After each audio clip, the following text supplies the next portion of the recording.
ini tawar-menawar dengan masyarakat. Saya dapat lagi kayak di foto ternyata begini.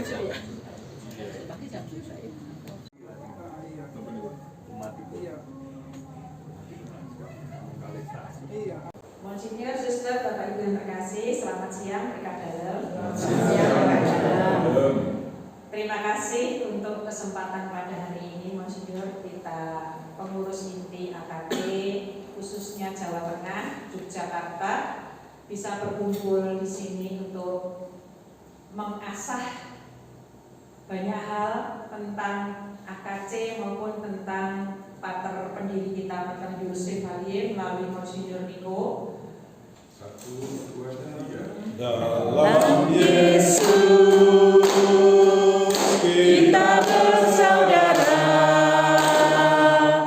Dalam Yesus kita bersaudara. Dalam Yesus kita bersaudara. Sekarang dan selamanya dalam Yesus. Ada cinta kasih. Dalam Yesus ada cinta kasih. Sekarang dan selamanya dalam Yesus. Ada cinta kasih. dalam nama Bapa dan Putra dan Roh Kudus. Amin. Dikasihlah di Kudus Yesus di seluruh dunia. Berilah kami pada di Kudus. Santo Yosef, teladan dan pelindung para pecinta di Kudus Yesus. Hamba Allah Julius Chevalier dan para martir Indonesia.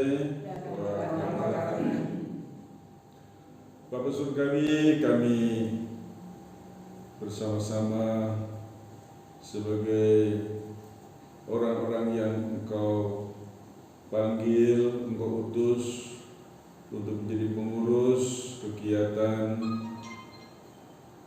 awam keluarga Chevalier di wilayah Jawa Tengah dan DIY. Pada pagi ini bersama-sama berkumpul untuk mendalami kepada masyarakat yang lebih luas.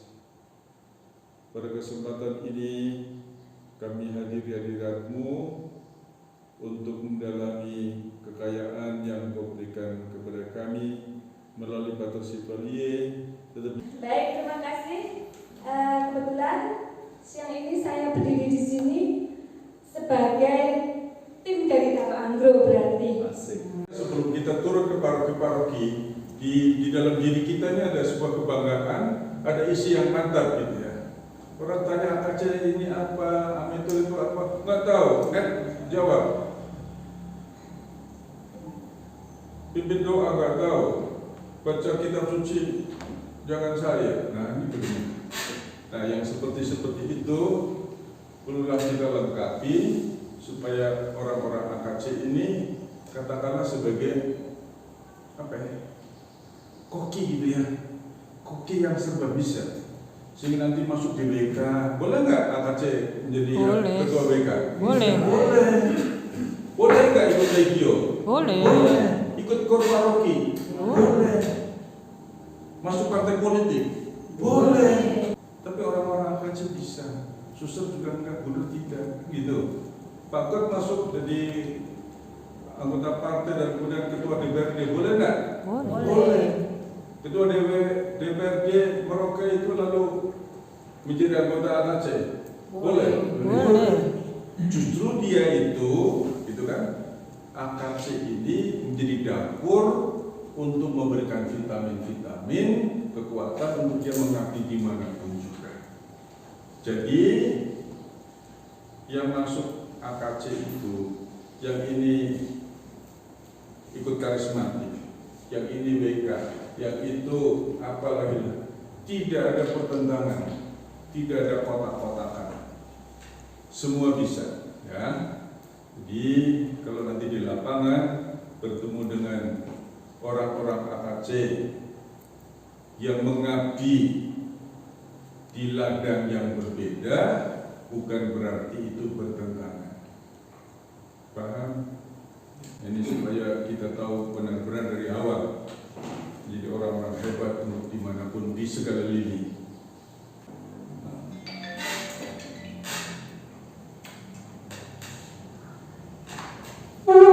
Kemarin Jogja cuma 2 sih ya. Jadi saya agak gede lah ditambah suster 3, jadi 5 orang. Bapak Ibu tolong diperhatikan, siapakah Pater Chevalier?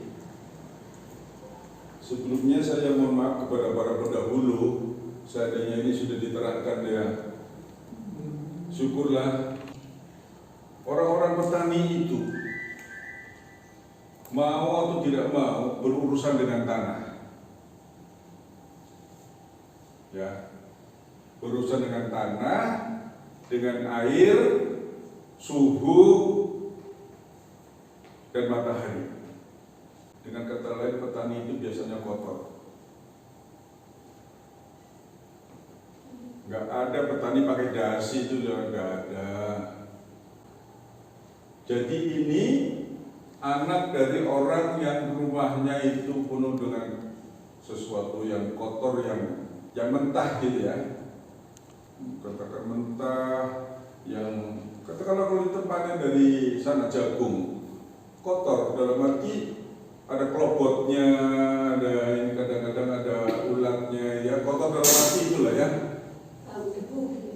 Ya, gelepotan ini itu, masih ada cabang ranting harus dibersihkan gitu ya. Padi juga yang dulu-dulu punya dengan congat-congatnya itu, jeraminya dan lain-lain. Tapi juga di rumah itu mereka memelihara ya kambing, ya sapi, dan ikan kebo, ngelupu. Dan petani-petani ini jujur, nanam lombok, panen lombok, tanam terong, panen, tanam pisang, tanam itu. Toh nggak ada nyanyinya Bruri aja. Buah semangka berdaun sirih, engkau begitu, aku begini, sama saja. Kalau di Merauke ada kelapa berbuah plastik jerigen. Saguer. Karena membuat saguer, sagero apa itu, legen. Jadi akhirnya kelapanya nggak ada, yang ada itu dandang-dandang jerigen-jerigen plastik. Jadi kelapa berbuah jerigen ya itu. Nah, inilah petani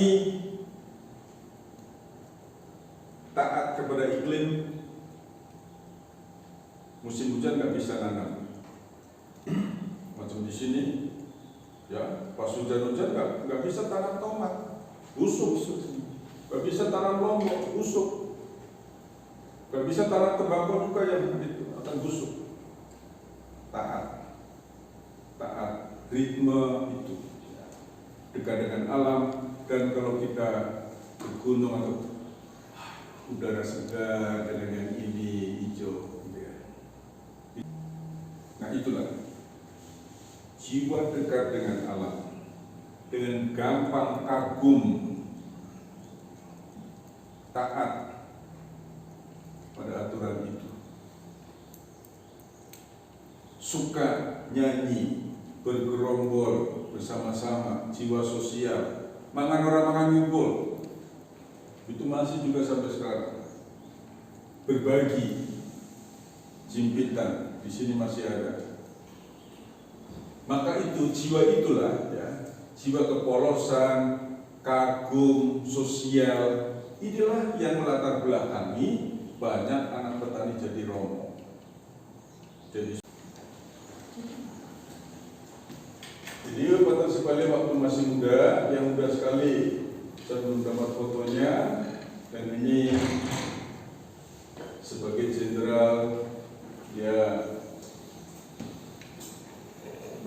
mengunjungi putra-putrinya, menulis, menyapa, dan itu cara beliau menghidupi spiritualitas hati.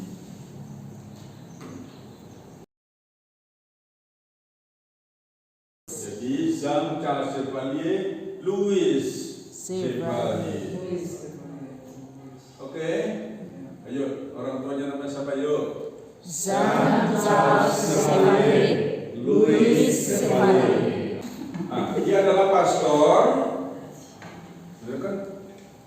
Calon-calon pemimpin nanti kan untuk menerangkan ini supaya kayak orang Prancis betul kan? Dia adalah pastor, Romo, penulis, misionaris itu satu, ya. Misionaris itu satu. Nah ini di dalam bahasa Latin itu misionarius itu satu orang. Karena ini banyak, lalu misionari jamak. Dalam bahasa Indonesia itu para misionaris. Sakratissimi, sakra, sakristi itu artinya kudus.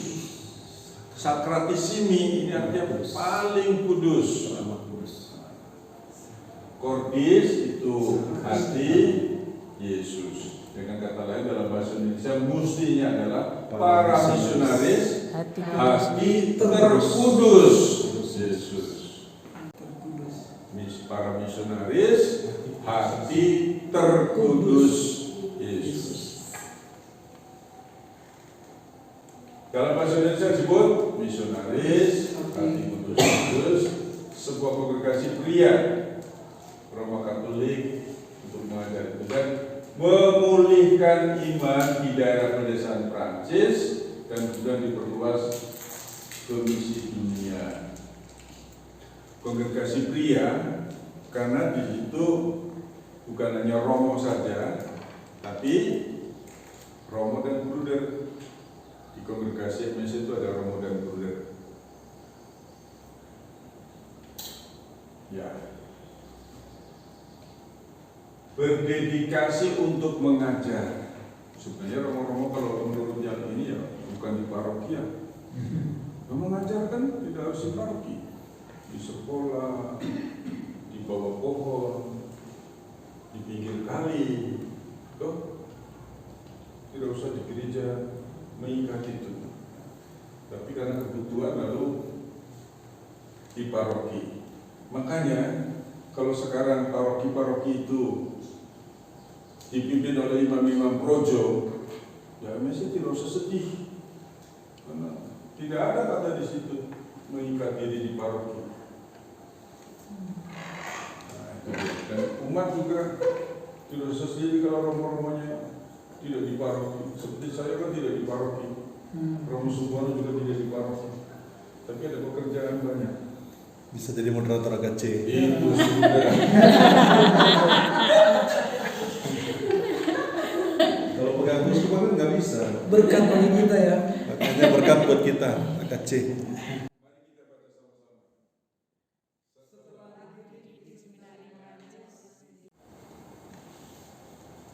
Si Chevalier ini minta kepada Bunda Maria. Minta apa? Bunda Maria, dalam novena ini saya minta tanda. Ya. Betul tarekat ini direstui. Pada hari ke-9, jadi ada rumah tua kuda yang ingin beliau beli, tapi uang tidak ada.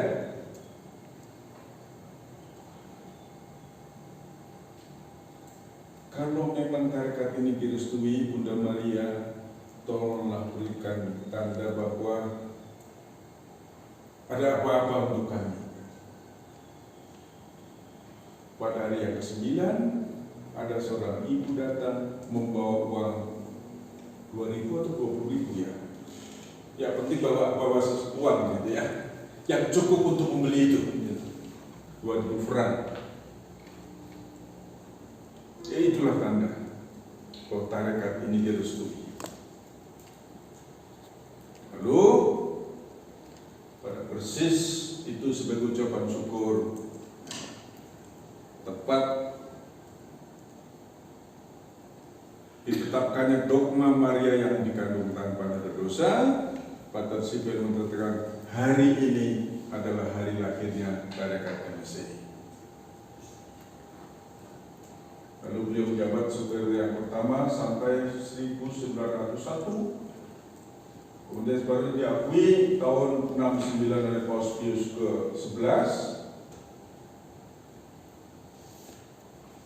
yang mengarahkan orang-orang tersebut dari pekerjaan misi ke luar negeri. 1872 di Pasar Kepala di Sudan, dan itulah ya, 20 tahun kemudian bertemu dengan seorang ibu bernama siapa? Maria Louise Hartzer. Dia mendirikan tarekat PPHK. Jadi PPHK dengan MS itu satu Bapa, satu spiritualitas, satu misi untuk pelayanan. Para pelayan ini mengabdikan diri ke pendidikan, rumah sakit dan pastoral. Di dulu di mana ada MSC, di situ ada PPHK.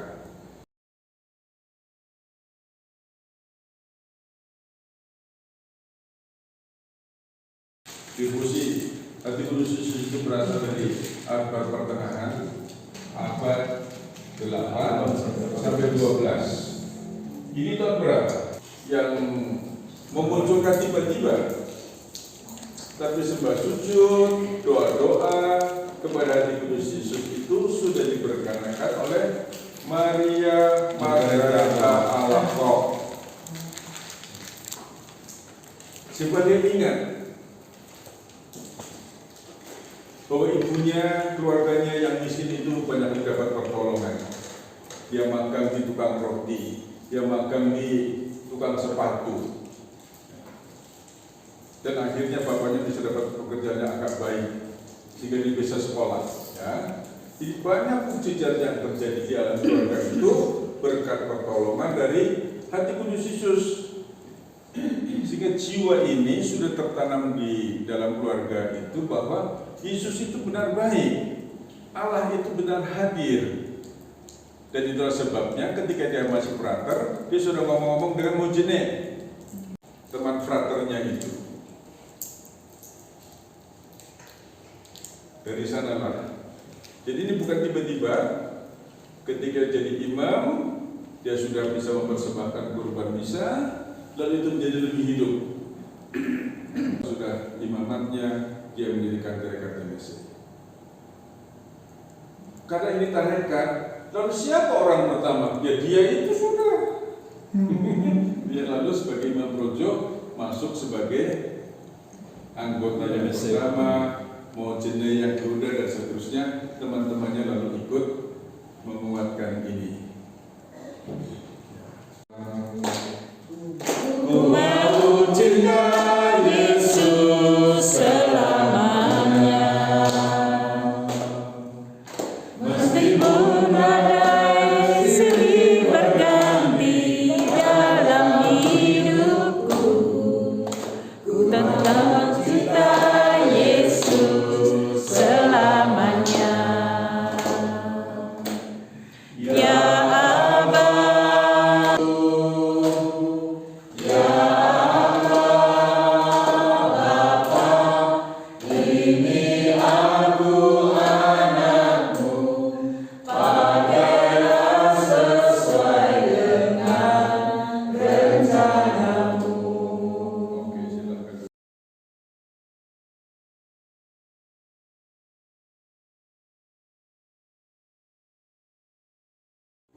Korek ini orang timur dikorek itu artinya begini kan?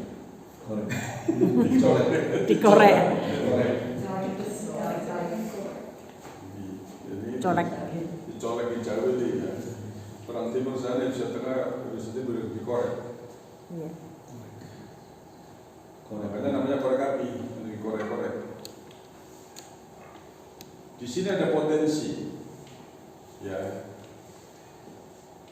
potensi itu berarti ada kemampuan yang tersimpan. Jadi harus dikorek supaya dia keluar.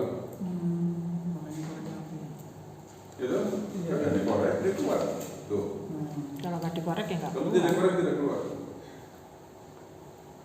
Jadi potensi tadi itu ada di sini.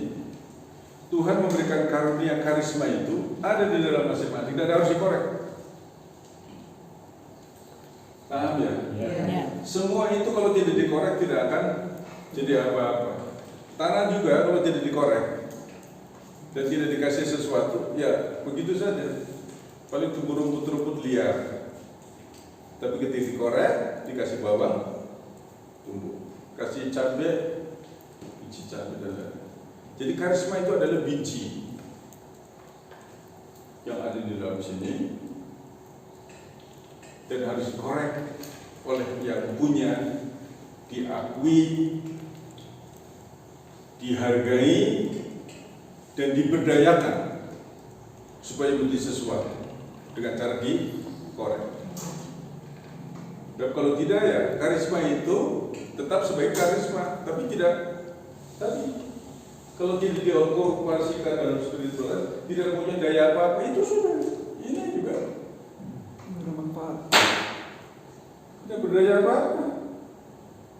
HP juga tidak diberdayakan, tidak dicas, tidak diinstal, tidak laptop puluhan, mobil puluhan, tapi dipajang aja di showroom situ yang nggak berdaya. Rokok juga apapun, ya. Ketika tidak dipegang, tidak dikorek, kita juga punya karisma itu. Kalau tidak dikorek, tidak. Nah, jadi mari kita belajar dari korek, ya. Dikorek. Cuk. Namanya diinkorporasikan. Korpus itu artinya tubuh. Ya, korpus itu artinya tubuh, gitu kan? Salib tidak ada korpusnya, tidak ada tubuhnya. Inkorporasi itu artinya dijadikan, dimasukkan ke dalam tubuh. Jadi yang dikorek tadi diinkorporasikan dari berdaya. Dalam lilin ini yang ada nyala apinya, dia Menerangi. akan menjadi semakin terang di dalam ruangan yang gelap. Di dunia yang gelap, hati kudus Yesus meskipun kecil akan memancar kemana-mana. Kalian juga jadi diterangi oleh hati kudus Yesus meskipun sendirian akan memancarkan, karena terangnya itu sudah dikorek dan sudah diinkorporasikan, dikerjasamakan dengan spirit, dengan roh Allah. Jadi karisma yang diberikan Allah dikerjasamakan dengan Roh Kudus, dan saya menghendaki itu jadilah dia menyala dan akan berbuah terang kemana-mana. Paham? Antara karisma dan spiritualitas. Kalau nggak pakai peragaan antara karisma dan spiritualitas kan agak angel. Tapi diperagakan, oh kayak gitu. Ya, itu. Jadi apa yang harus kita buat dengan api itu, bagaimana menyalurkannya adalah spiritualitas kita. Mengorek itu, menyalakan itu dengan kehendak, dengan spirit kita, dengan spirit Allah, lalu menjadi, sehingga kita waktu kerja kemana-mana itu bukan Niko Adi wadahnya ini kan cuma tempat, toh, tapi Roh Allah yang bekerja dalam diri saya ke sana, dan Roh itu adalah Roh dari Roh Kudus sendiri yang merupakan satu perwujudan penjelmaan Allah yang mencintai umatnya.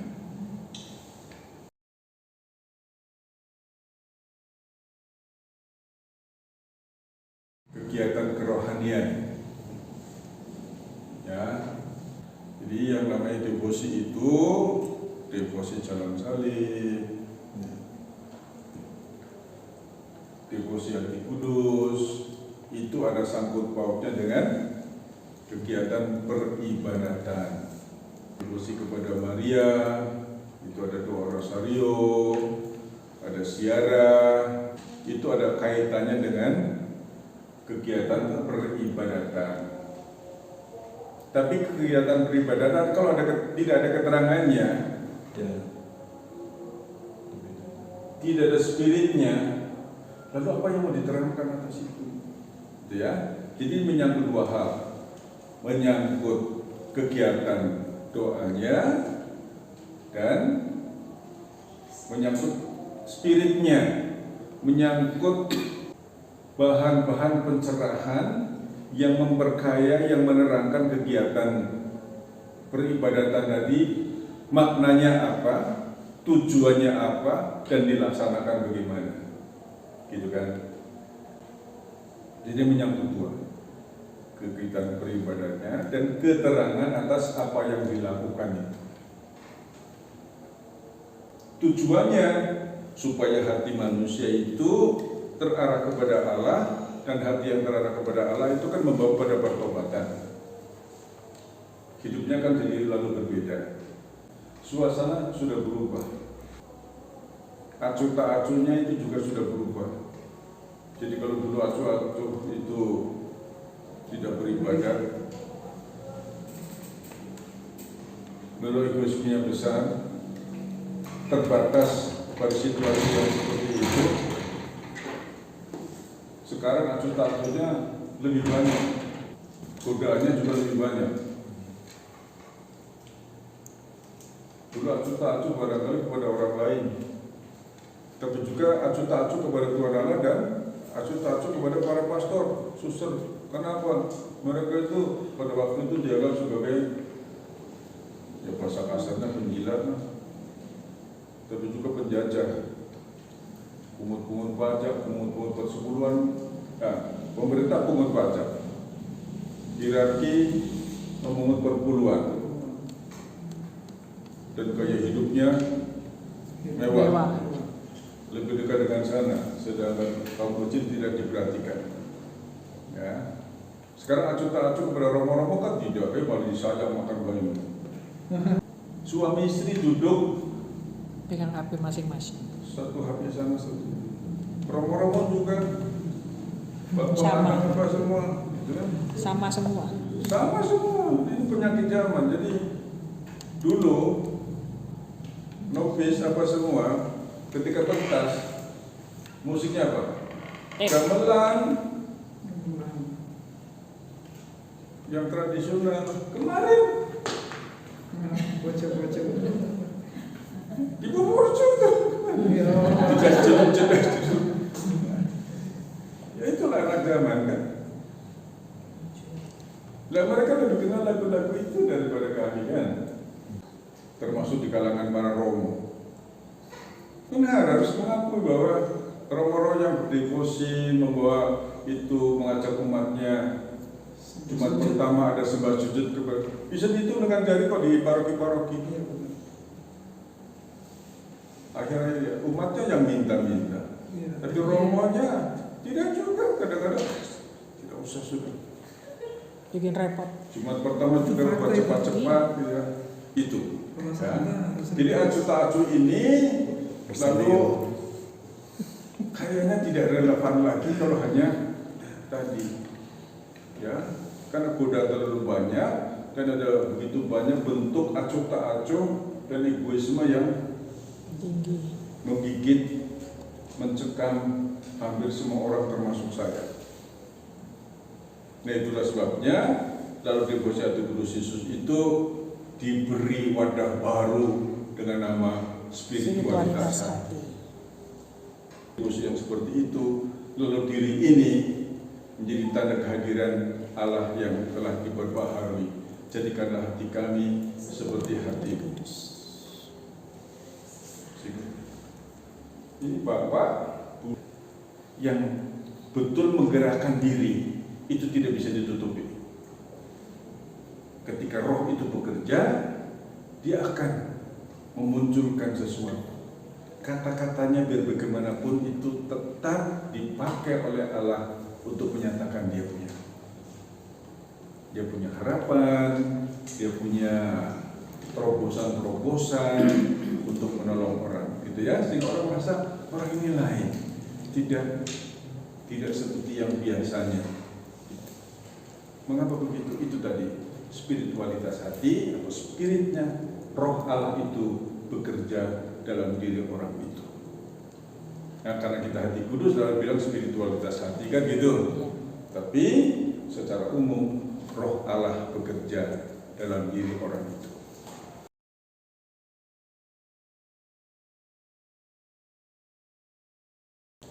Jadi lalu orang tua mengajarkan, sama bapakku gak sopan, gitu ya. Jadi meskipun saya muda, saya bisa bilang kepada Pak siapa namanya? Pak Budi, Pak, tolong pindah ke mobilku sekolah. Dia tidak bisa bilang iya, nggak bisa. Jeromo, sekarang siapa kowe?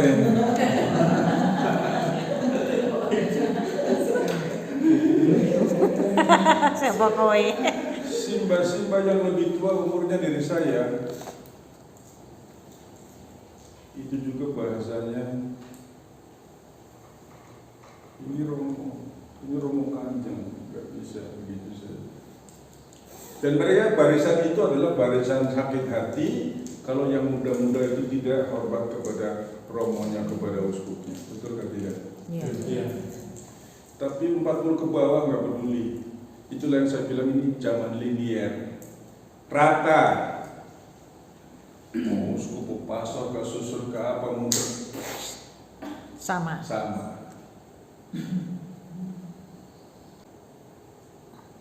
Memang dalam bahasa Indonesia kan tidak ada. Bahasa Indonesia meskipun sedikit juga masih tetap kayak Mbak BI tadi tahu. Antara lain dalam bahasa ini dicampur bahasa Jawa kan. Pas di bagian itu kan mau menunjukkan rasa penghormatan. Masih ada rasa itu.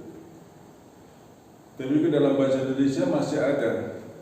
Beliau Bapak Presiden sekarang gitu diperkenankan untuk meninggalkan tempat. Masih ada sesuatu itu. Berhadapan dengan manusia-manusia yang linier ini, yang plat, yang rata, pukul rata, sama hak, sama rasa, dan itu disitulah ya kita membawa spirit bahwa kadang-kadang orang butuh untuk tidak diperlakukan sama rata supaya tidak ada barisan sakit hati.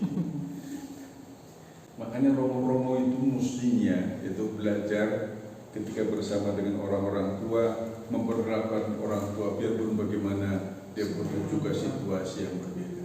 Ya, dengan anak-anak, tapi ya biar bagaimanapun keterbatasan manusiawi, saling menghargai. Nah ini ya perlu dimiliki oleh kita nih, para penerus Chevalier, berlapang hati, bukan berlapang dada saja, berlapang hati seluas samudera, sehingga tidak gampang tersinggungan, tidak gampang mutung, Tidak baperan. tidak baperan dan lain-lain, tapi juga berani untuk masuk kemana-mana, bukan membawa diri sendiri ini, tetapi membawa roh Allah yang bekerja dalam diri kita. Amin, amin, amin.